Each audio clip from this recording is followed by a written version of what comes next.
Hi అండి. Telangana government రీసెంట్గా ఒక బిల్లుని అయితే ప్రవేశపెట్టింది. ఈ బిల్లు ప్రకారంగా ఎవరైతే తమ తల్లిదండ్రులని సరిగా చూసుకోరో వాళ్ళ శాలరీస్ నుంచి 15% డిడక్ట్ చేసి వీళ్ళకి ఇస్తారు. అంటే ఈ బిల్లు ఎవరికి వర్తిస్తుంది? ఈ బిల్లు ప్రభుత్వ ఉద్యోగులు అంటే స్టేట్ గవర్నమెంట్ ఎంప్లాయీస్కి వర్తిస్తుంది.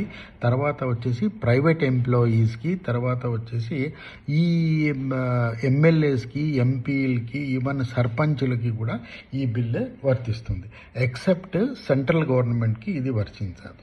దీని ప్రకారంగా ఈ బిల్లు ప్రకారంగా ఏమంటే 10,000 or 15% of the salary whichever is higher, అంటే ఏదైతే ఎక్కువ ఉంటుందో అది మీరు తల్లిదండ్రులకి ఇవ్వాలి.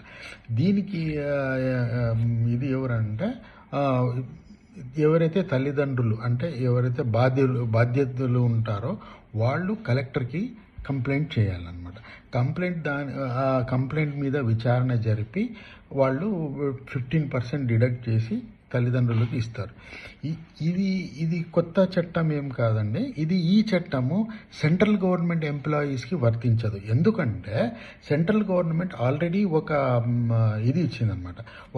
ఒక సెంట్రల్ గవర్నమెంట్ ఆల్రెడీ ఒక యాక్ట్ ఉంది. అది ఏం యాక్ట్ అంటే maintenance and welfare of parents and senior citizen act 2007 ఉందన్నమాట. అయితే దీనికి ఈ చట్టానికి తర్వాత ఇప్పుడు ఇంట్రడ్యూస్ చేసిన బిల్లుకి డిఫరెన్స్ ఏమంటే ఈ బిల్లులో ఇప్పుడు కరెంటు బిల్లులో స్టేట్ గవర్నమెంట్ ఏదైతే ఇచ్చిందో ఇందులో డైరెక్ట్ మీ శాలరీలో నుంచి డిడక్ట్ చేసి వాళ్ళకి మీ పేరెంట్కి క్రెడిట్ చేస్తారు. బట్ ఈ 2007లో సెంట్రల్ గవర్నమెంట్ పాస్ చేసిన యాక్ట్లో ఏముందంటే డిడక్షన్ చెయ్యరు, బట్ ఓన్లీ వాళ్ళ మీద ఎంక్వైరీ చేసి వాళ్ళకి పిలిపించి వాళ్ళని కౌన్సిలింగ్ చేసి తర్వాత వచ్చేసి వాళ్ళ మీద కేసు ఏమైనా ఉంటే అది ఇచ్చేసి కోర్టుకి ఇది ఇస్తారనమాట. అయితే ఇందులో కొన్ని రాజ్యాంగపరమైన ఇబ్బందులు కూడా ఉన్నాయి. ఆ రాజ్యాంగపరమైన ఇబ్బందులు ఏమంటే ఫస్ట్ మనము అతని శాలరీ నుంచి డిడక్ట్ చేయొచ్చా లేదా, ఇదొకటి పాయింట్. ఇది కోర్టు తేల్చాల్సిన విషయము. నెక్స్ట్ వచ్చేసి ఒకవేళ కుటుంబ వివాదాలు ఉంటాయి, ఏదన్నా నేను చెప్పిన అమ్మాయికి పెళ్లి చేసుకోలేదు లేదా ఇంకొకటి ఏదో ఉంటుంది, అది అడ్డం పెట్టుకొని వీళ్ళు ఈ యాక్ట్ని తల్లిదండ్రులు దుర్వినియోగం చేస్తారేమో అని అది ఒక పాయింట్ ఒకటి ఉందండి. తర్వాత వచ్చేసి దీని మీద న్యాచురల్ జస్టిస్ ఎలా ఇది అవుతుంది, ఇవి అన్నీ వచ్చేసి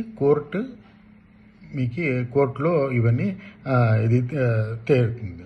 అయితే ఇది ఒక అంతకు అయితే ఇది నా పర్సనల్ అభిప్రాయం. ఇది చాలా మంచి బిల్ అండి. ఇది పాపం చాలామంది మేము చూస్తుంటాము రోడ్లలో, చాలామంది పిల్లలు చూడరు, వాళ్ళకి రోడ్డు మీద ఉంటుంది. వాళ్ళకి ఎస్పెషల్లీ ఎవరి పేరెంట్స్ అయితే ఇల్లిటరేట్ ఉంటారో వాళ్ళకి చాలా ఇది యూస్ఫుల్ అండి. ఎవరైతే చదువుకున్నారో తర్వాత గవర్నమెంట్ జాబ్స్ ఉన్నాయి వాళ్ళ పేరెంట్స్కి, వాళ్ళకి పింఛన్ వస్తుంటుంది, అదే పర్వాలేదు. బట్ వీళ్ళకైతే వీళ్ళు ఏదో కూలీ నాలి చేసుకొని తమ పిల్లల్ని పెంచి తర్వాత వాళ్ళు ఉద్యోగాలు చేస్తారు. ఉద్యోగాలు చేసిన తర్వాత మళ్ళీ తల్లిదండ్రులను నెగ్లెక్ట్ చేస్తారు. అటువంటి వాళ్ళకి ఈ చట్టము చాలా యూస్ఫుల్ అండి.